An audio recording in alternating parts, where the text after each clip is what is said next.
படைத்தான் இறைவன் உனையே மலைத்தான் உடனே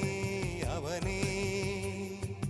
அழகை படைக்கும் திறமை முழுக்க உன்னுடன் சார்ந்தது என் விழி சேர்ந்தது விடிய விடிய மடியில் கிடக்கும் பொன்வினை உன்மேனி மீட்டட்டும் என் மேனி இறைவினில் வந்து கலந்திடு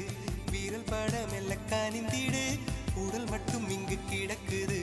உடன் வந்து நீயும் உயிர் கொடு பல்லவன் சிற்பிகள் அன்று பண்ணிய சிற்பத்தில் ஒன்று பெண்ணென வந்தது இன்று சிலையே பல்லவன்